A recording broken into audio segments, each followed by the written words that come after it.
optimal minimalism. At this altitude, I can run flat out for a half mile before my hands start shaking.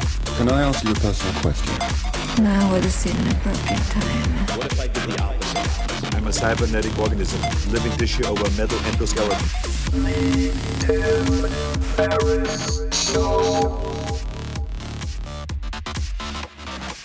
This episode is brought to you by AG1, the daily foundational nutritional supplement that supports whole body health. And I do get asked a lot what I would take if I could only take one supplement. And the true answer is invariably AG1. It simply covers a ton of bases. I usually drink it in the mornings and frequently take their travel packs with me on the road. So what is AG1? AG1 is a science-driven formulation of vitamins, probiotics, and whole food sourced nutrients. In a single scoop, AG1 gives you support for the brain, gut, and immune system. So take ownership of your health and try AG1 today. You will get a free 1-year supply of vitamin D and 5 free AG1 travel packs with your first subscription purchase. So learn more, check it out. Go to drinkag1.com/Tim. That's drinkag1, the number 1, drinkag1.com/Tim. Last time, drinkag1.com/Tim. Check it out.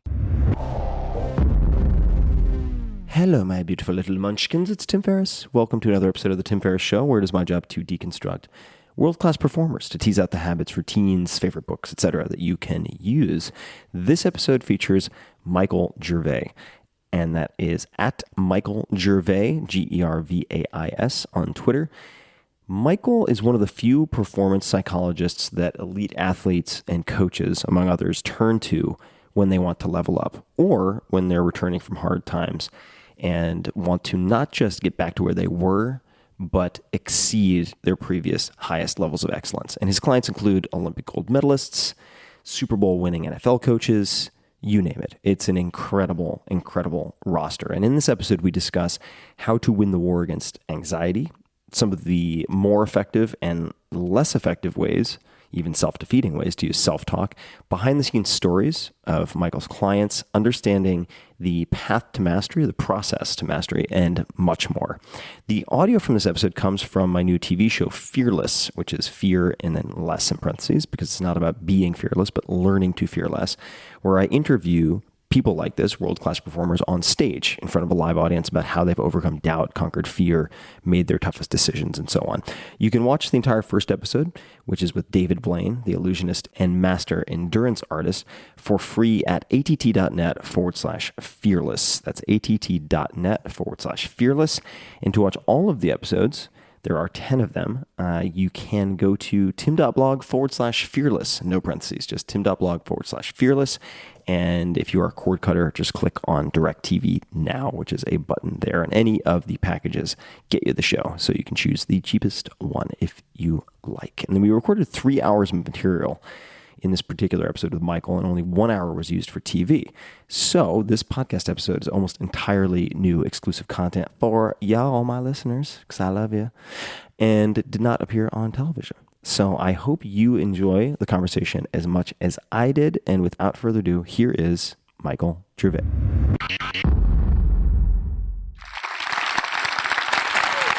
Welcome to Fearless. I'm your host, Tim Ferriss. And on this very stage, we'll be deconstructing world-class performers of all different types to uncover the specific tactics they've used to overcome doubt, tackle their hardest decisions, and ultimately succeed on their own terms. So imagine yourself standing 127,000 feet above the earth, trying to set the free fall world record, or stepping onto the field for the Super Bowl, or perhaps attempting to take gold at the Olympics. If you were nervous or if you had to prepare for that, who would you turn to? Who would you ask for help? In less than a decade, my guest has built a very impressive client roster that includes Olympic gold medalists like Kerry Walsh-Jennings, teams like the Seattle Seahawks, and the U.S. Armed Forces. Please welcome to the stage, Dr. Michael Gervais. There you go.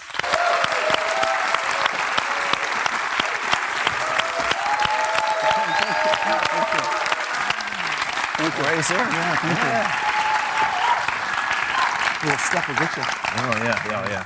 The step has gotten me. You guys ready for a show? Yeah! All right. Just describe your family a little bit. What did your parents do? Do you have siblings? Yeah. Okay. So I have one younger sister. I was actually born in a city, and they said, "Okay, we're done." and they moved out to the farm, a farm. And now this isn't a glamorous farm. We had like 12 chickens and, a pony, not a glamorous farm. And so they moved out to the farm to get away, to get back to finding who they were. And so that was what it felt like for me for a long time. We didn't have heat in the winter, in the middle of winter in Virginia. So we had a wood burning stove that at age 6, 7, 8 years old, I was chopping wood, literally. Carrying a lot of wood, Pop saying, hey, listen, if you want to be warm tonight, that wood's got to get into the fireplace some kind of way. So that's where I feel like I figured out some roots and sorted out what it meant to listen to nature. We had a large amount of land behind us, and we didn't have lights. There was no street lights, and I needed to figure out. My parents really were laissez-faire, if you will. They allowed me to explore. And so if I didn't get home by nighttime, it was a long night. And so the fear of that was, I never really got stuck out at night, but the fear of that was real.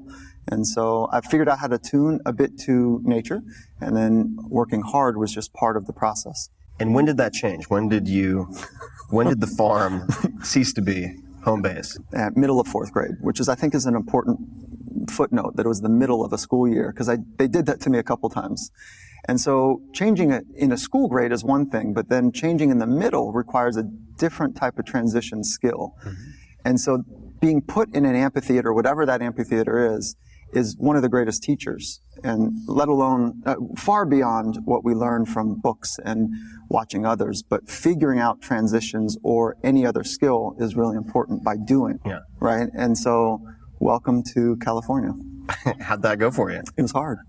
How did that go for you, and were there any specific tactics that you used or approaches to?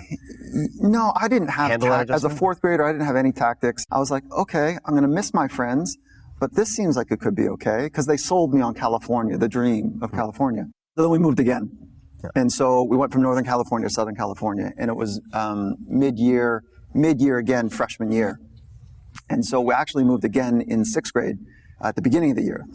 It would be nice if the theme ran through, but yeah, so we moved down to Southern California, and I didn't want to go. Like, I wasn't into it. Up where I was growing up at the time, I was having just a lot of fun, with motocross and motorcycle and BMX and, just loving that type of stuff up in Northern California. And so it was the right move for the family. They dragged me along with them. And then, there I am in Southern California. I know that there's that story that I hear often from some of the best in the world, that they knew at an early age that they wanted to do fill in the blanks, whether it's music or sports or arts or business. I didn't have that. I was really more interested in today, and figuring out how to do today the best way I possibly could as a 6-year-old and a 16-year-old. No one in my family went to college. I didn't know anyone that went to college. And if they did, they didn't talk about it. Yeah. And I certainly didn't know anyone that had a graduate degree. Were you good in school? No. Yeah, school was the assistant principal, the dean of my high school, pulled my then girlfriend, now wife, cool story, pulled her aside and said, "What is a nice girl like you dating Gervais?" So kind of heavy in school, the way that went down. But that was an indication that I was not on the right path, and I didn't have a structure to really help me get the right path. And so I learned a lot the hard way. And I had no idea that there was even this profession about being able to give back through understanding how the mind works. And so that's how my journey began. So if you were, say, could teach any class, or mandate, this is a better question, mandate certain types of experiences for, could be high school students or, in this case, college students. Yeah. What might they be? Or mandatory classes? If I could create a class that was mandatory for incoming freshmen or whatever. Yeah. Yeah. It would be dangerous. And it would, for sure, we are raising children that are, I don't know how old you are, but I'm sure 39. so you grew up probably kind of with a seatbelt, but not always, maybe. Mostly off leash, just face planting, skateboarding down hills and stuff like that. Yeah, so our generation right now is, every one of them grew up with instant access to whatever, and everyone's buckled in and, safety harnesses from the beginnings of their life. And we don't have a real appreciation for danger, so we pompously walk around with a soft underbelly thinking that we understand what's true and real and beautiful and hard and honest. And so it's the rugged and hostile environments that teach us. And they teach us by leveraging real fear. And we say that we conquer fear. We say that we'll do things, but not until you're squarely facing it down. Does the risk of putting yourself in that situation provide insight? But that class would be too dangerous for modern times. And so, yeah, like there'd be stuff that would people would get hurt, which would make it real. Yeah. And maybe somebody loses limbs or life or something, which makes it real, because this bubble that we live in is problematic for the next generation. Yeah, I agree with that. I feel like Lord of the Flies 101. No, I agree. I couldn't agree more. I had someone ask me recently in a Q&A, they said, have you ever thought about doing a summer camp for adults? I was like, well, I've kind of occasionally, maybe after too much wine, thought about it. And they're like, well, what would you have everyone do? And I'd be like, it would be mostly suffering. Mm-hmm. And you would definitely exercise until you vomited. And I was like, I saw all the hands like go down. But yeah, definitely undervalued, right? It's thought of as a negative thing, but it's a tool and a teacher. When was the first time when you felt like you had made a huge mistake or failed someone? Or it doesn't have to be the first time, but the first that comes to mind. Okay, so the first one that comes to mind, rename nameless for sure, but it was an entertainer that I just couldn't quite reach. Mm-hmm. And it was hard, and it was deep, and it was rich. And she made it, she survived, but I wasn't able to kind of do what I had hoped we would do. And so it's those kind of haunting experiences. That one's not haunting, but I knew that like I can't connect in the way, I can't access the depth and the richness that I need to go to, because I have limitations of what I was able to do at that time. What were the limitations? She could go deeper than I could go. In what respect? Authenticity.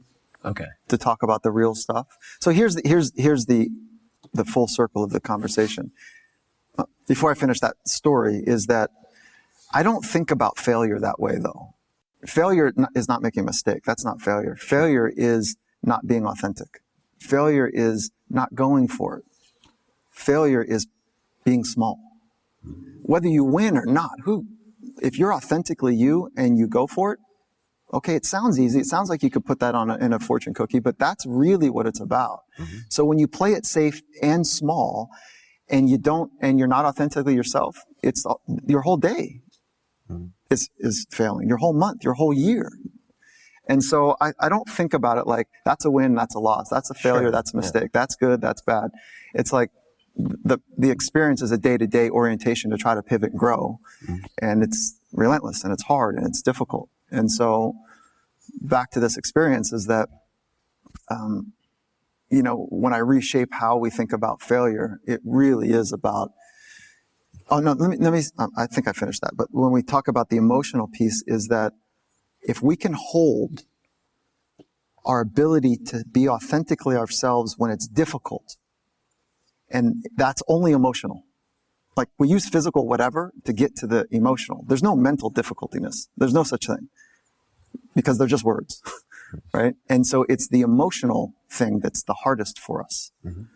And so if we can hold presence, this is the gift to give another person. If we can hold presence when another person is rattling and they're a wreck, you're there for them in a really cool way. But if you can't go deep enough to be able to hold true and to be authentic with them, then they don't trust you. They come up, they take care of themselves, and the work is not real. So in that case, when you're having difficulty going as deep as she went, was it not having enough present state awareness so she could tell you weren't truly paying attention? Was it not asking the harder questions? I was overwhelmed, and so I couldn't be there authentically for another person. And that is the essence of what love is. Yeah. How did that manifest, not being authentically there for her. If you and I are having this conversation and you're checking your phone, I'll be dramatic. You're checking your phone, you're looking at your watch, you're checking to see if we're okay, you're checking out, because this is not interesting. Yeah. Then I'm going to be like, F this, like this sucks. Yeah. Okay. So that's one level of it. That happens every day, all day long, every airport that I'm in, like that's what's happening. Deeper than that is if I'm asked, if he or she is saying something and they're trying to see if they can go for it and I'm missing it. People all the time will tell you who they are. Right. You just have to listen. You have to be really present with them to hear the essence of what they're trying to communicate underneath the boy meets girl. There's Romeo and Juliet in every story, but we have to look for it, which is the emotional, gripping, true experience that people are wanting to sort out. So you have to get under there to do it. And if I miss the lob that the person's giving, they're out. Yeah. Right? And so that's kind of how relationships work. It was on the half-yard line. Yeah. And it was a roller coaster of a third and fourth quarter. And Tom Brady on the other side and that team, they did a phenomenal job. And they're skilled, very skilled. So here it is on the half-yard line. The entire stadium thought the ball was going to go to our running back, exceptional running back, Marshawn Lynch. And Bill Belichick. So mind you, the intensity of trying to sort out what the next play is while the clock's going down, while there's an emotional stimulation that's taking place, is not an easy thing to do. That's a very complicated thing. When the environment is losing their mind, to be clear about what the options are. And Bill Belichick brings in his men to stop the run game. And the coaches are like, because we brought in a particular unit that was just a beautiful play, and it was a pass play. And so I could see the coaches go, that's the matchup you want. That's the exact matchup. Because there's another thing about this matchup is that the Seattle Seahawks are like 20% from running from the goal line. So as a general rule, we want to put people and organizations in positions of strength, not roll the dice on positions of weakness, right? So being 20% from the goal line, those are not great odds. For sure. So they're matching up for the run. Here we are trying to get to the a pass play, and the ball's intercepted, and game's over. And what was happening on the sideline before that is that we were ahead of time. The sidelines, not the men out here, but the sidelines were ahead of time. So if you think about music. What do you mean by that? If you think about music, music is beautiful when it's on time, even if there's some dissonance, right? But when it's on time. Ahead of time is that syncopation it creates chaos. So we were on the sidelines because we weren't in the game ahead of time. Oh my God, we're winning the game. This is it. And then all of a sudden we thought it was ours. Now I'm speaking about me, really, right? Mm-hmm. I was ahead of time.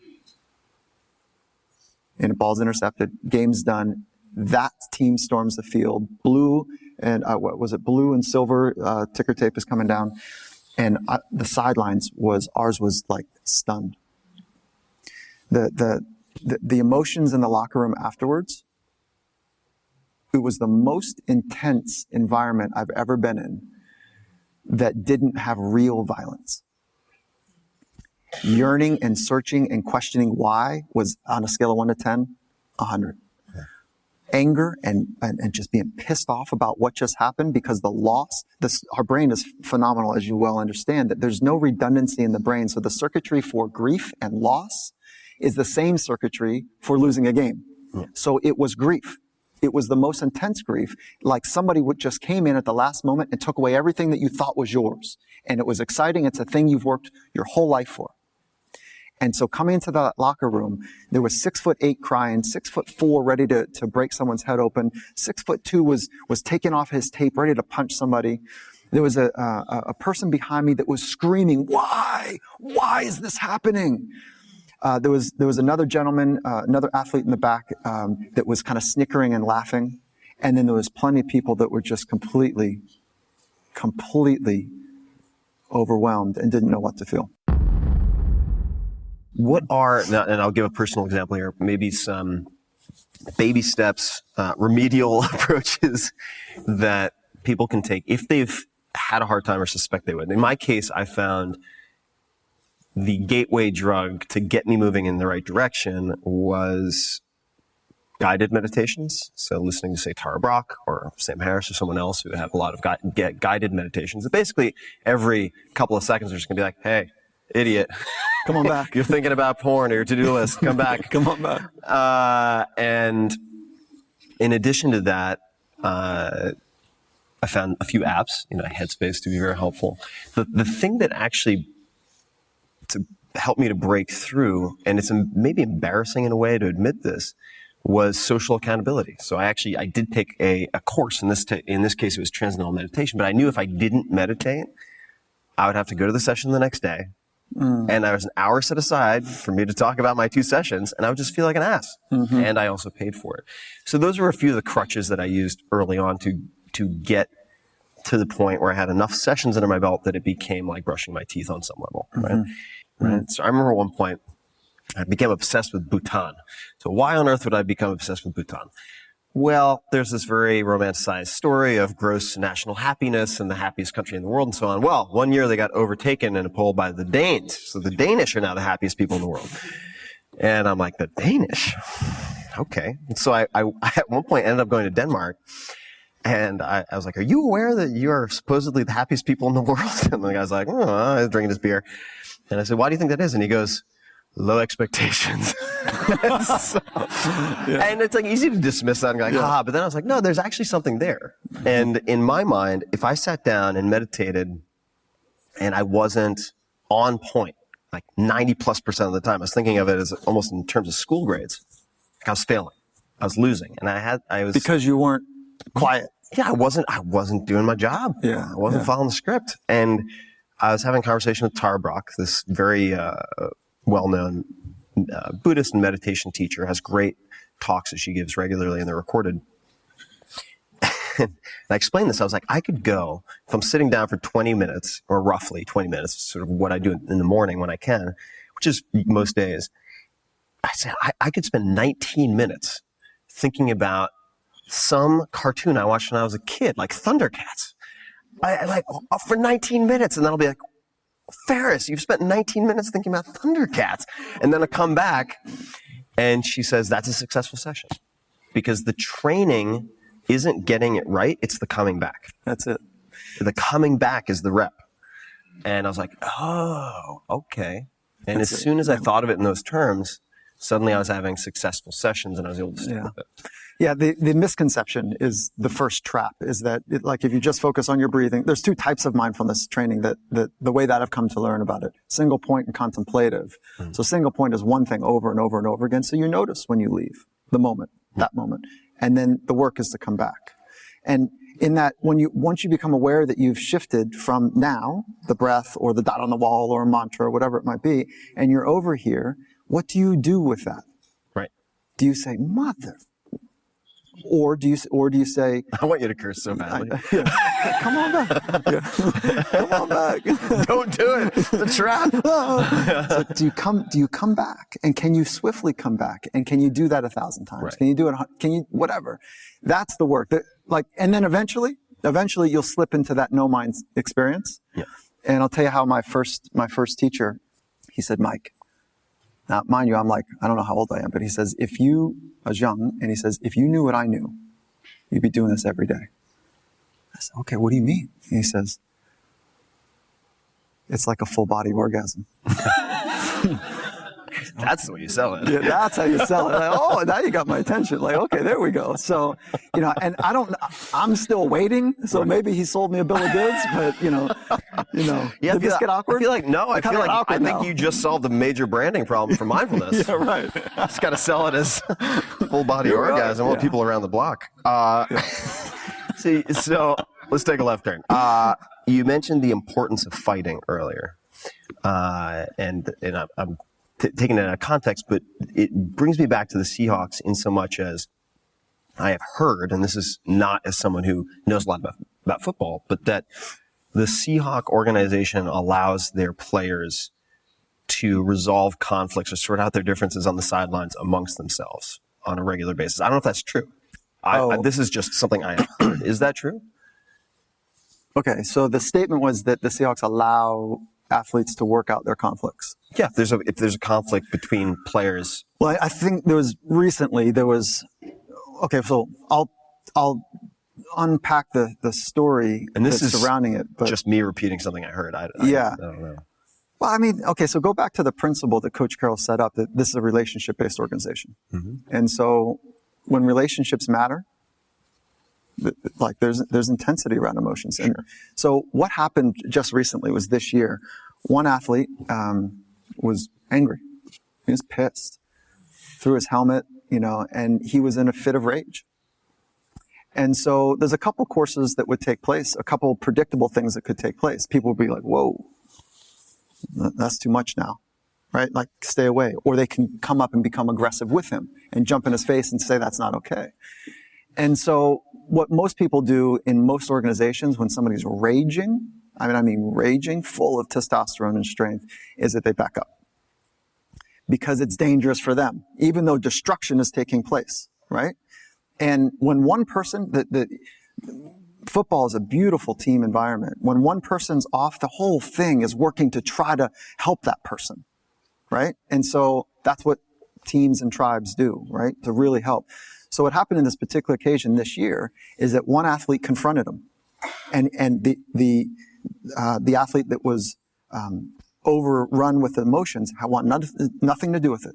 Another athlete stepped right in, literally right next to him. This is not orchestrated. No one knows that this is going to happen ever. Steps right in, grabs his attention. The first athlete wants nothing to do with it. A third person grabbed, a fourth and a fifth, and they literally lined up. And it was this amazing experience. And the athlete was so overwhelmed with emotion, he wanted nothing to do with his best friends. And so there's a picture, an image I have in my mind where one of the athletes is pulling on the said athlete's hair, come on now, get back in here. And it was radical. And I'm watching going, this is unbelievable. And so then all of a sudden, the entire defensive part of I think it was everybody, almost everybody just started jumping like a tribal experience, getting them back in the rhythm, almost like these large animals that were hunting together and they're kind of in their tribal moment, and they brought him back into the fold. They met him with the intensity, with the care to say, come back, you are one of us, stay with us. It was unbelievable. And the leadership to do that, it was Earl Thomas, our safety was right there. Cam Chancellor, strong safety was right there. Bobby Wagner was all these men that just showed up to say, come on now, let's go. It was beautiful. It was wonderful. Now, if you have a controlling environment or if you're afraid of emotions, that can never happen. Sure. Can't happen. If that's not okay, it can't happen. But that's how far you want to be able to push to the edge, to explore potential, to explore capacity. Those moments, as you'll well understand that word and appreciate that word, I hope, is that's a capacity building moment for everybody involved. You've worked with a number of fighters, mm-hmm. and the fighting has both the consequences and you have a duration of time, right? So you could have puncher's chance, 10 seconds in, somebody gets knocked out. That's right. But you could also have a 15-minute battle on your hands. For a championship fight. Exactly. Yep. What are some of the most important types of work or practices that you've implemented with fighters? Okay, so again, it doesn't differ that much from others because sure. I truly believe that I have no evidence from what I'm about to say, but the craft matters less than the ability to access the craft. Okay, so my approach doesn't change that much between sport A and sport B. Mm-hmm. But when there are said consequences, it feels like the meeting to want to do the work is amplified. Mm-hmm. Okay, so the person wants to do the work, I want to do the work, so there's more intensity in the work because their ass is on the line. Like there's sure. intensity. Okay, so first things first is, what is your ideal competitive mindset? What is it? How do you talk about it? What does it feel like? Let's see if we can create that as a target. And then, so that's the first part of the work is like, what is it like inside of you when you're at your best? And if you haven't done that work, that's a really important thing to be able to do. Because if you don't do that work, what ends up happening is we get overrun by external stimulus telling us how we should look, how we should think, how we should. And that shoulding all over oneself creates shame and smallness, and it becomes problematic for expression, artistic expression even. So the first is like, what is your ideal competitive mindset? The second is, what are the strategies that you employ to turn that on? And once we get to sorting those two things out, then we backfill into, well, we need to increase our awareness of those thoughts, of those circumstances, so that you can dictate that more often. Dictate what? The ideal competitive mindset. And that's the fighter's responsibility, because it's dangerous and it's rugged and it's real that there's another human that could do complete damage and change you forever. Sure. And so we need to know what the ideal competitive mindset is, and then we back into great awareness so that you can pivot and adjust, and you've got the skills to be able to adjust accordingly to either erroneous thoughts or real consequences that are taking place. And I think that you would recognize that the steps into the cage, those steps, if not prepared properly, they become problematic for people. Oh, for sure. Yeah, tough on the concrete. And then as soon as they get into the cage, it's a different experience. Yeah. And some people, they light up as soon as they're in there. No work is needed, and it's amazing. Yeah. Yeah, lights are on, cage door closes, and the grin on their face, it's a real deal. Give you guys a quick tip that I learned recently, which is if you want to be less addicted to using your smartphone, whatever it might be, set the screen to grayscale. There's actually some pretty interesting data to suggest that you will use apps in a less compulsive fashion if you change it to a black and white screen, if that's where you want to go. Yeah. So real quickly on that thing, the challenge that we're having from smartphones is that I'd also say compete. Get around your buddies, your boys, whatever it might be, and compete. Put if you guys go to dinner with whomever, put your cell phones on the table. Okay, so when you put your cell phones on the table, it decreases attention. We know that, okay? Put your cell phone on the table, and whoever picks that thing up first, they're buying the bill, right? So level up on some competition. Yeah, that's good. Right? That's so good. then there's a consequence to kind of grabbing that thing instead of getting the dopamine and the hit of the rush that we get. And then the last piece on the stimulus, the external stimulus for our attention, it is deconditioning us away from being present. No, not lost on anyone here, but that's a real problem for the next generation. Like it really is, and I'm hopeful. I'm hopeful that we'll figure out ways that they're going to show us how to be better than we are. But I'm nervous because we know that flow state, the most optimal state a human being can be in, flow follows focus. Not just any kind of focus, but deep focus. So think about that for a moment, the gravity of that. If we're detraining ourselves by multitasking and not training deep focus, we're decreasing our frequency of dropping into flow state, the most optimal state a human can be in.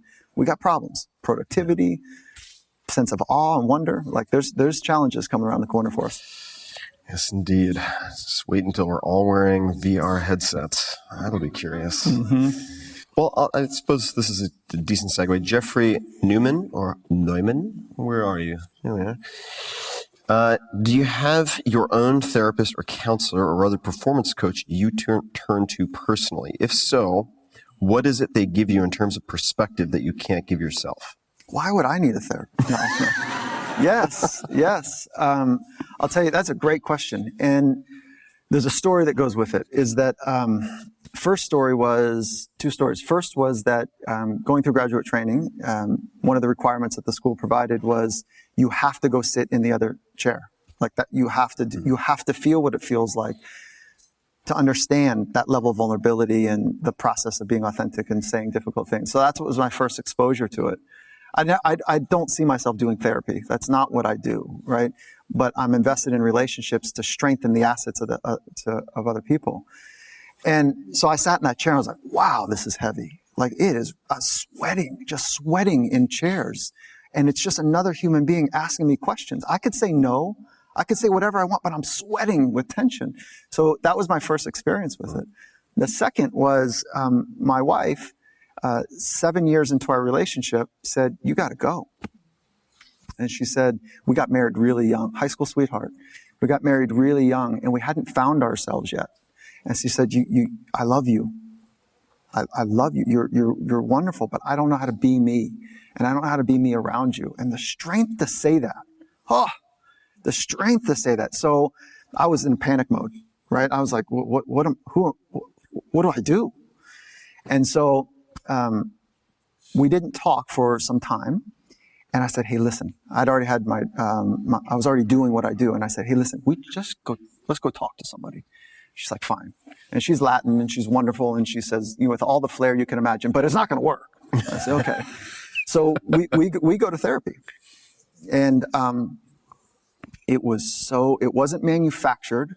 It was real, and it was on. I was about to lose something that was so dear and tender to me. And then I had created the problem, basically, right? And so it was rad. And yes, if you haven't done the work yet, get your ass in a chair and be real and sort it out with somebody. And it is unbelievable. So we dated. We ended up doing that work for 2 years. We dated.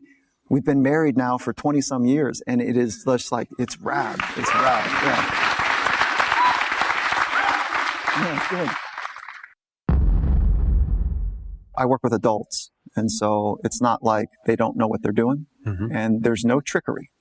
So we have to work from sturdy and robust practices that will test and be weathered in rugged environments. That's why I say there's no tricks, there's no hacks. I don't know how you feel about hacks because it's talked about a lot, but I have a reaction to it. Yeah. There is no shortcut. Yeah, I don't like the word. You don't? I don't like the word. Yeah. And because I think it implies too many things to too many people in different ways. It's nebulous. And it can be interpreted in a very expedient Band-Aid type of fashion in the form of a shortcut. Mm-hmm. I mean, I think looking for elegant, non-obvious solutions is interesting. Mm-hmm. Sometimes those do end up being faster, but I don't like to think of them as hacks. So on this point, though, with your experience of this conference and the fighters and so on, assuming that the clients, A, are going to do the work. They're there and they will do the work. B, they have the budget. Are there any types of clients that you no longer work with that you say no to? Yes. What types? People that have incredible influence and have low regard for others. I was wondering why I stopped returning my phone calls. No, I'm just kidding. No. How do you suss those people out? It comes out in the first 15 minutes, of a phone call. So I have that's like my screening process is there's a couple gates to get through for both of us. One is the sniff test, for both of us. Like, will you do the work? Does this guy know what he's talking about? And then there's just a kind of some questions, and I don't have a set of questions, but it's an organic feel. And then I'd say I'm probably shooting 85% from that first 15-minute conversation. And then when we show up in person, I know almost right away. You can feel that. Yeah. And so what I've learned in between now is to get with permission from that person and say, are there a couple people that I could call, to learn a little bit more about you before we make a final decision. And so then I'll make a couple calls and do some due diligence because it feels awful to take money from somebody who has incredible influence and is going to harm other people, not for a noble cause, not for something that's right. So if people are a-holes and they want to be more powerful, it doesn't feel good. So on a process standpoint, one thing I'm really interested in is if the person who wants to work with you is giving you 3 names. It's kind of like interviewing anyone for a job. They're going to give you their references who are going to say nice things, that's generally. Right. So you're going into it knowing that these people are probably going to want to praise. They don't know why I'm asking, though. They don't know why I'm asking. They don't know if I'm trying to suss out if they're a jerk or not, or have low regard for other humans. Right. No, understood. Yeah. Now they do. Now they do. Don't worry. No one's watching. Nobody's watching. It's just us. it brought to mind an approach that I thought was very clever. So I'm going to ask about your questions, what you do on the phone. Very clever approach that I heard from someone who is in charge of hiring at a fast-growing company. And they knew, at least in the state of California, you can get yourself in a lot of trouble as a reference if you start shit-talking someone. Like it can come back at you in a really nasty legal way. So how do you get someone to admit that the person they're supposed to be a reference for isn't a 10 out of 10? And so what this person would do is they would just call, and they would deliberately call at a time they would get voicemail, and they would say, if this person is a 10 out of 10 and you would recommend them with all your heart, call me back. And if they didn't get a call back, they got their answer without the other person incriminating themselves. Cool. They had plausible deniability. It was pretty clever, right? Yeah, that's good. Yeah. So when you call this person, friend of person X, Yeah. what do you say? What do you ask? Yeah, so I just thank them for taking the call. I have a little chit chat about how they know each other, and then I'll start to feel it out. I don't have a system for this, and it's a conversation. The things that I do like to think about with them is, have you ever been embarrassed around them? And so people will say yes or no or whatever, but it's the hesitation that's important in that. So I'm just feeling the hesitation out. I ask them about how they tip. Yeah. And so, right. And so, that tells a lot. And I ask them, are you going to work with them again? Like in the future. And so usually their agents or managers are people that they send as referral. So those are some of the things. It's just a feel. I don't know how to do it more systematically over the phone. So I'm not in the hiring game, so I'm not as good at that. But it's like a screening, I would say, is the way I use it. So tipping. So I worked in restaurants for a long time. What are your rules for tipping? What's your system? I have one. What's yours? Yeah, I just kind of do the same thing unless they're exceptional or awful. Like it's 20%, and so that's kind of what I'll do for. But like, how do I? If they're exceptional, what does that mean? It's like it just feels good to be at dinner. That's just like they've added to the environment and the experience of joy with people and food. And so that's what I'm looking for. And so right down the middle, most people aren't exceptional at their jobs, right. Which I think is a bold statement, but I think that's accurate. That's true. So 20%, thank you. It's good. It's fine. And then, the other experience when people are awful, I don't want to leave anything. Yeah. So it's really aggressive, but I usually tell people. Yeah. I'm very similar. I mean, having worked in hard restaurant environments and busted my ass to earn tips, I'm just like, dude, you're just like mailing it in. You're not even trying. Yeah. So Robert, the reason I wanted somebody to read is because I would bet what I wanted to ask you, did your heart rate come up? Just asking a simple little question. Oh, yeah. Yeah. How many of you, can I do this? Go for it. Yeah. How many of you here have a philosophy that you could say in 20 words or less? Hands up. That's not enough. That is not enough. How many of you could come down and say it with Tim and I right now? Right now. Yeah. We got some bold ones. Yeah, good. Yeah. Got some self-selection going on. Come to the show. Good, yeah. And then for Robert, how many of you have those experiences where just saying your name at a table of strangers, your heart starts to pound? I have that experience. Yeah, right? So those are great moments because it's teaching you something about your psychological framework. That what they think of you is now too important because your body's saying, is this a saber tooth? That's why that system's turned on. Or, is this some other kind of threat that I don't know what to do with? So those are great moments. And so as often as we can find those moments to put ourselves in, that's how we build capacity to be able to one day express artistically. The capacity is a really important term. So I want to just build on a few things that he said. So the first about the mindfulness and present state awareness, my experience, so I live in San Francisco. People are always on their phones. LA has a different thing. And this isn't everybody, but I had this experience. I went to a party and this woman had just moved to LA and she said, yeah, it's really difficult here because people will be talking to you and looking over each shoulder, looking for like a bigger and better option. Somebody was walking around and I was at this party and my phone had died and I was also drinking a fair number of like gin and sodas.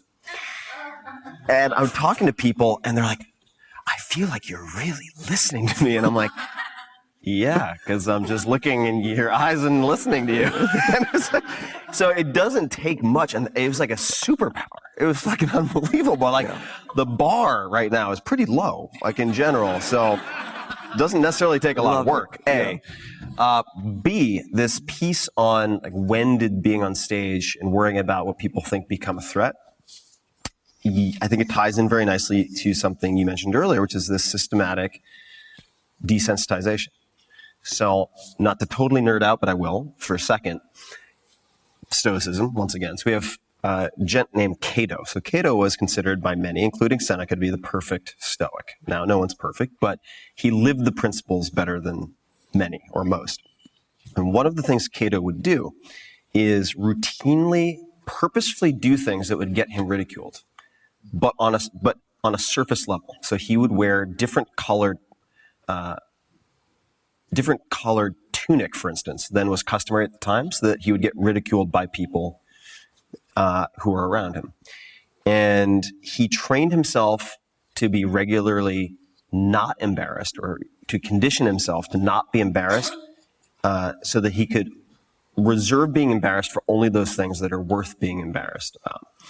And in doing so, became very emboldened to share unpopular opinions, because he built up that tolerance. It's just like building up a base stand going into the sun. You can't just jump out for 2 hours in the sun, looking as pale as I do especially, and expect that mind over matter, you're suddenly going to tan really well. You're going to get turned into a lobster. Psychologically, the same thing is true. So you can train yourself.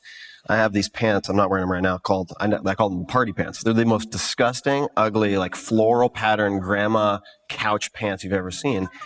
And I have a few things that I do like that, borrowed from somebody who lived more than 2,000 years ago, that are just as applicable today. So that's also something you can regularly train. You know, and it's really important, I think, to honor that the same way you can train your body, you can train your mind. Yeah. And so systematically desensitizing yourself to what other people think of you at a surface level, fantastic. Mm-hmm. Yeah, brilliant. So many of the concepts that we would talk about are not new. You know, grandma told them to you. You know, science will back them up in some kind of way, but they've been practiced for thousands of years. Definitely. You know, the science is nice because there's like, you don't have to rely on storytelling. You can rely on some evidence, or theoretical evidence at least. So the next question is from Facebook. This is from Jimmy Suta. What's up, Jimmy? What's up, Jimmy? Ask what techniques they use when visualizing. Darkroom and music? Do they meditate? Hypnosis? ? What are best practices for visualizing or visualization? So let's use the word, instead of visualization, use the word imagery. Sure. So visualization is like just with one senses. Imagery conjures up the idea that we're going to light up our brain with as many senses as we can. And is the question, where? Is that the question? It seems to be across the board. I mean, should I do it when it's light out in a dark room? Should I wear an eye mask? Listen to music or no music? Silence? Yeah. I think just the general guidelines. So, yes, the answer would be to play with it. You know, the science is not great for imagery, but the practice is pretty well understood. So, music or no music, let's kind of address that. My experience has been better with no music. Some athletes like music. I feel like it's a distraction to the objective. And the objective is to create such a lifelike experience that your body believes that it could be real. And it might just be. So there's a switching on or an animation that happens within you when you create an image that is crisp and has color and sound and smell and taste. And you could manipulate it in such a way that you're putting yourself in an electrically charging situation. So that's imagery in a nutshell. Can you be so skilled? And that takes time to activate those senses. It's easy. It's relatively easy to do color. It's much harder to have color and control it and move it. And then can you add the other variables on top of it, the other senses on top of it as you go? And again, this is a skill of focus as well. So when your mind wanders, can you refocus? So again, there's a stitching to mindfulness in here, but the aim is different. Mindfulness is about insight and wisdom. The aim of imagery is enhanced performance. So they're different in that vector. And so, what else would you want to know about it? Like, we all know it works. Sure. And why don't we do it more often is the question. Mm-hmm. So I'd never really put this together before, but one thing that struck me is that perhaps one way to train that ability, given how you defined it using imagery, would be something that fascinated me for a very long time. And that was training yourself to use mnemonic devices. So for instance, there's something called the memory palace. It's also been called the loci technique. Cicero used it. Many people in the Roman Senate used it to memorize long speeches, where you're taking objects and placing them in a familiar location. And a great book that talks about memory athlete competition, specifically called Moonwalking with Einstein. It features a friend of mine named Ed Cook, who trained somebody in a year to go from nothing to national memory champion. It's an incredible look at how this works. But it's embracing and learning to manipulate all of the things you just mentioned with a very clear objective and also a reward. So you can do things like learn to memorize the serial numbers on, say, 5 different bills someone gives you, and then 2 weeks later you could give those serial numbers to them, indicating which bill it was on, like a 5, a 10, or a 20, or do them backwards. And you could train yourself to do that in 2 or 3 days. That could be interesting for people to pursue, potentially, if you're nerdy and like that kind of stuff. Yeah, and I want to go back to fighting and imagery for just a moment and stitch those two concepts together. Is that Hicks and Gracie? Oh yeah. So Hicks and Gracie is a legend in the fight world. And he and I did an interview probably 15 years ago where I was asking him about imagery. And we created with a partner, I was creating the Champion Mind Fighter DVD. It was back when there was DVDs. This is before it was on Spike TV, before it was a thing. And it was a thing, always a thing to fighters. But so I asked him about imagery, like, do you do it? And he says, oh yeah. He says, I do it. I said, what's it like? And he just kind of gathers himself and he says, it's the most beautiful movie. And every time I relive it, I create images and nuances that I want to experience. So he called it, like, think about the care that you would have, that you will spend time to enhance your imagination and use your imagination to create the most beautiful movie. That tells you something about the way he's fundamentally orientated his life, right? So just doing a couple imageries here and there, or I don't know, 4 days before you're going to go give a speech, that's not enough. Yeah. That's a hack. Yeah. That's taking good science, but not really living it. When you think of the word successful, who or what is the first thing that comes to mind? Yeah, I think about success as a life of inner peace, of a life that has meaning and is adding to the wellness of the global community. Like, that's how I think about it. And I could pull out the word global and make that not necessarily the world, but one's own ecosystem, like the family unit. But so a sense of peace, exploring the giving and making something better than you left it. And so there's a gentleman by the name of John Kabat-Zinn that I think... wherever you go, there you are? Is that it? What's up, John? Yeah, he's unbelievable. And so I don't know him the way that it might sound I know him, but I feel like I feel him and I understand him and I love what he stands for and I love how I feel around him. And he has he's done a tremendous gift to modern times to embrace the science of mindfulness. And I think he has an inner peace about him, and he's worked at it. I think that was a person that encapsulates it the best for me. So you mentioned an author that I'm fond of. Are there any books that you've given most as gifts, if you give books as gifts? Yeah, I do. I like to give poems, and on one page with great writing, there's so much in there. And what type of poets or poetry? So one of my favorites is Oriah Mountain Dreamer. And it's Oriah Mountain Dreamer. How do you spell Oriah? O-R-I-A-H, Mountain Dreamer. Got it. And just beautiful prose. And so that's one. I Am Me by Virginia Satir. It's pretty powerful as well. And then the book, I think that I spent a lot of time gifting it's a great applied book. Jerry Lynch wrote it with a co-author, and it's called The Way of the Champion. The Way of the Champion. Yeah, very applied, very meets me right where at the most simple concept. and it's a book that you do rather than just read. And so it's great. I pass it out like it's candy in locker rooms. Do you have any favorite movies or documentaries? I love documentaries. Yeah, I really do. And I think documentaries, I'm much more interested in nonfiction than fiction, just the way that I think about things. So I can't remember a documentary that said, that's a bad documentary. Because usually people that are shooting documentaries love it too. And it comes through the work. It translates some kind of way. So I love documentaries. Favorite movie? Star Wars. And so I think that I was captivated by it when I was 8, and it just kind of keeps coming back to me. But as far as titles of documentaries, it was good. It was Amy. That was a good, that was very really good. The beauty and tragedy of so heart-wrenching. An artistic genius. And so that was captivating. If I say $100 or less purchase that has significantly positively impacted your life, does anything come to mind? Doesn't have to be recent, but could be recent.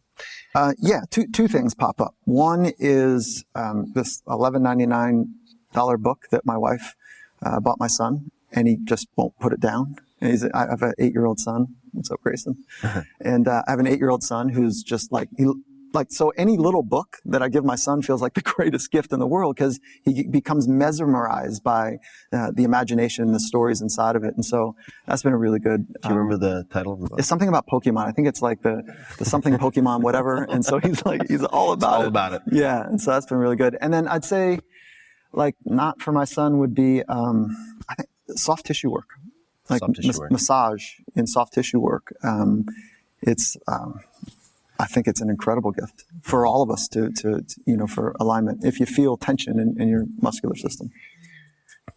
If you had to give a TED Talk or just a very high profile 20-minute speech on nothing that you're known for, nothing you've spoken on before, could be like a weekend obsession, could be Star Wars, but what would you choose?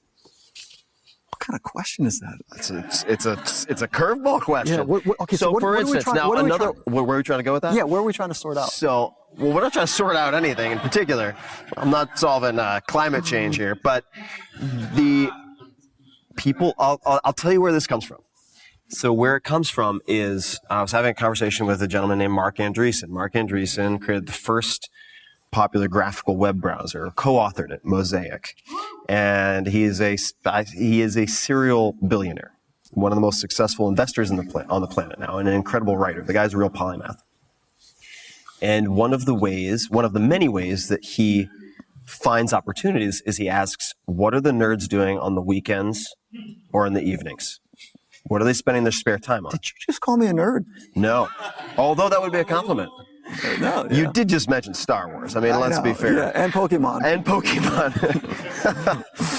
So what I'm trying to suss out is any side obsessions that you have. Yeah, I don't think I have a great answer for that. What do I think? Surfing would be the thing that I try to fit in best way I possibly can, which is tough to do. So would I give a talk on surfing? Probably not.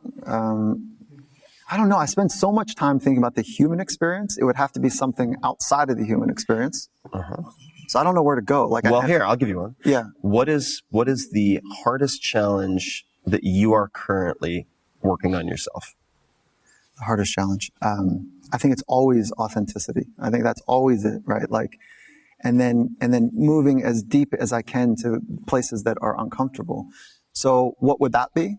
It's saying the thing that I find difficult to say, because it requires this fear that I have that if I go back to way back, that if I say this thing that I feel like is true and pure and it hurts another person, then that tension becomes really challenging in the relationship. And I'm significantly better because I practice a lot, but that thing is, I think, really hard for people. For me, I should say. So that would be one of them. And then business. So I'm building a business right now with Coach Carroll, and figuring out entrepreneurship in that frame. Win forever? Yeah. So this is a consulting model where we have taken his intellectual property and mine, his on culture building and mine on mindset training, and put them together where we can, where we think we've captured and we're onto something about how to share that with people that are not in sport. So it's landing in the business world on how to shape cultures that are meaningful, and then train the brilliant human capital inside of our workforces to be their very best. And so that sounds wonderful. And then, like, how do you actually create a business that has scale and meaning? It's like, I love it. That's hard. I love it. Well, that is a challenge. Yeah. What is the worst advice that you hear often in your field? And I'll let you define field however you want. Yeah. So the field would be squarely in, psychology, right? And the facets of human performance. That's the field, particularly from the invisible standpoint. But the worst advice is advice. That's it. Like, advice is awful. Just spitting out answers. It's just like saying stuff that you should, and why don't you, and how come, and like, that's what you should do, and like that's the stuff. But I'd say, like, more specifically than the general answer would be that you too can be everything you want to be.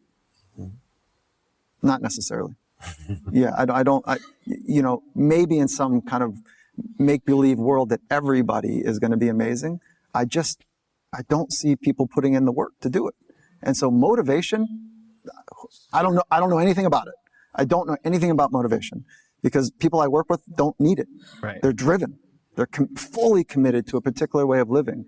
And so this idea that we need motivation, we don't need motivation. We need to find ourselves and what is true and honest. And when it matters to us, I know this to be true for me, I'll do whatever it takes. And yeah, it strikes a bit, yeah. So I think that's what we want to help people find, that stuff. Mm-hmm. So sorry for a little soapbox moment there, but yeah. Soapbox on. Do you have, and I'll explain what this means, do you have any favorite failures? And what I mean by that is a failure or failures that in hindsight actually set you up for future successes. And I know we've talked about how we can semantically drill down on that, but I think you get what I mean. Yeah, I think I've shared them with you already, which is like the love of my life saying that this isn't working anymore. And it was both of us co-created that relationship, but that was unbelievably painful to go through that journey. And so many of us have done it, and that was an incredible gift of strength that she demonstrated for me and for us. And so I think that was a big one. I was an absolute selfish, a craft-obsessed human being that was not watering and loving properly the people that mattered the most. And so, that thing is real. And so that's an incredible gift. Mm-hmm. Fundamental altered my life. Fundamental altered my life. Mm-hmm. Yeah. So, excluding that, this is leading to the next question. What is the most, or one of the most worthwhile investments you've ever made? And I'll explain what I mean by that. It could be money, time, energy, anything else. Mm-hmm. And I'll give you an example. There's a woman named Amelia Boone. She's the most decorated obstacle course racer of all time. 3-time World's Toughest Mudder champion. Just an incredible athlete. And her answer was the $450 for her first entrance fee into one of these competitions. Mm-hmm. And it was a real stretch for her at the time, but having taken that step, it opened up an entire world of possibility for her. What would your answer, one of your answers be? What was the first question? The most worthwhile investment of time, energy, or one of the most worthwhile investments of time, energy, fill in the blank. Yeah, so time is all we get. I mean, that is what we're competing for, right? And with right now. That's the greatest kind of thing that we're trying to suss out, I think, is how can we be here now? So, the easy one is time. Investment in understanding how to be here now and be on time, I feel like is the gift that I'm trying to help others find as well. But more concretely, there was a moment when I just graduated my PhD program, and there was one or two ways that I could go. The two ways, one was I could get licensed, and the other was I could not get licensed. And so license as a psychologist means that you've got certain privileges and restrictions, but you are part of that. You're part of the club that can do psychological services or medical services. And so I had a moment where I was like, back to like when I was really young, if I don't take the test, I had all these reasons. If I don't go get licensed, I'll be able to build a business and I'll be fine, because you don't have to be licensed to do some of the work that we're talking about. But so it was like this personal decision. Do I go and get tested or do I not? And it was like one of these really cool moments where I was like, you know what? I'm letting it rip. And I can remember getting the results back. You know, and I was in the first home that we bought with my wife, and like getting that thing back and the results back after, 6 weeks of waiting. I was jumping up and down. I was like, oh, like that was like a moment of test that was meaningful for me, and it created a lot of freedom for other tests. After all of your experiences with the SATs and so on, and hating tests, how did you, what was the self-talk to make that decision? To go for that test? Yeah. Is that I would be a phony, because I really did want it. This goes back to surfing. I really did want it, but I couldn't do it. I was afraid to do it. I was afraid to put myself out there to not be good enough. And that was the model that others were going to determine if I was good enough. And so I was right on the cusp of it during this test taking thing. I could go and build a business the other way, or I could go and get tested, and it was really just for me. And so you're being honest with yourself. Yeah, I was being honest. Yeah. Ladies and gentlemen, Dr. Michael Gervais.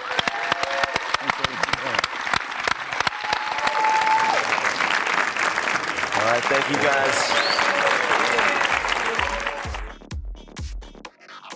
Hey guys, this is Tim again. Just a few more things before you take off. Number one, this is 5-Bullet Friday. Do you want to get a short email from me? Would you enjoy getting a short email from me every Friday that provides a little morsel of fun before the weekend? And 5-Bullet Friday is a very short email where I share the coolest things I've found or that I've been pondering over the week. That could include favorite new albums that I've discovered. It could include gizmos and gadgets and all sorts of weird shit that I've somehow dug up in the world of the esoteric as I do. It could include favorite articles that I've read and that I've shared with my close friends, for instance. And it's very short. It's just a little tiny bite of goodness before you head off for the weekend. So if you want to receive that, check it out. Just go to 4hourworkweek.com. That's 4hourworkweek.com, all spelled out, and just drop in your email and you will get the very next one. And if you sign up, I hope you enjoy it. This episode is brought to you by Audible, which I've used for many, many years. I absolutely love audiobooks, and they are one of my favorite ways to pass the time when I travel. I'm on the road all the time, and Audible allows me to consume many more books than I possibly could otherwise. I have 2 audiobooks to recommend right off the bat. The first is perhaps my favorite audiobook of all time, and it's the only audiobook I've wanted to listen to twice in a row. The Graveyard Book by Neil Gaiman. It's amazing, and you will thank me. There are a few different versions. I like the version that Neil narrates himself. One of the most soothing voices of all time. The second book is Vagabonding by Rolf Potts, Potts, which had a huge impact on my life and formed the basis for a lot of what would later become the 4-Hour Workweek. So go to audible.com/Tim and you can choose one of these 2 books or any of many, many other options. That could be books, magazines, and much more. As a listener of The Tim Ferriss Show, you can also access a free 30-day trial. Just go to audible.com/Tim. You can't make more time, but you can make the most of it. So turn your travel or your commute into something more with a free trial at Audible. Go to audible.com/Tim to start now and get your free 30-day trial. This episode is brought to you by Ascent Protein. I am really excited about this discovery. I became aware of these guys when I found out that they'd spent 5 years trying to manufacture a better version of whey protein. And the result is something called native proteins, which represents cleaner, purer, less processed protein. So here's a mini tutorial. There are only a handful of companies worldwide that can extract native proteins directly from milk. Traditional whey protein, what you've probably bought before, is a byproduct of making cheese. So a company must have the resources, know-how, and a large customer base to invest in extracting proteins directly from the milk without the ability to also profit from the associated cheese. That means the net is native proteins are super rare. So Ascent is the only US-based company that offers native proteins, both whey and micellar casein, directly to the consumer. They're able to do that because the parent company, Leprino, is a huge cheese manufacturer. They've been filtering proteins for more than 30 years. And there are a few important things to take away from this. Number one, 0 artificial ingredients. That is a solid claim. It's much stricter than all natural. Number 2, they've done extensive testing. So the chocolate, which I've been using after every workout and also in the mornings, was finalized after 282 recipes were vetted. And perhaps most important, I talked about less processed. They avoid steps like bleaching. And this is important to understand. So it's a very big deal, but hasn't yet caught on for sports nutrition. Traditional whey proteins are a byproduct of cheese making, like I mentioned. Many of the proteins are therefore orange in color because they were sourced from, say, cheddar cheese production. Because companies can't sell orange powder as vanilla or strawberry, they have to bleach the proteins white. This harms the proteins and leaves trace amounts of bleach in the product. That is no bueno, no good. Infant formula companies, for instance, have banned the use of bleached proteins already in their products, and that is why Ascent's parent company, Leprino Foods, is the #1 supplier of protein to infant formula companies. So, all that said, if you want cleaner, pure, less processed protein, which I certainly do, and I'm really excited to be using this protein, and I just ran out of chocolate, so I need another bag. Check it out. Go to ascentprotein.com/Tim. That's ASCENT protein.com, ascentprotein.com/Tim, and you can receive 20% off of your entire order. If you want a quick 25-gram dose to start your day, for instance, you're following a slow-carb diet or after a workout, this is a great option. They also have micellar casein, which is slower release, and you can check that out. So take a look. Go to ascentprotein.com/Tim.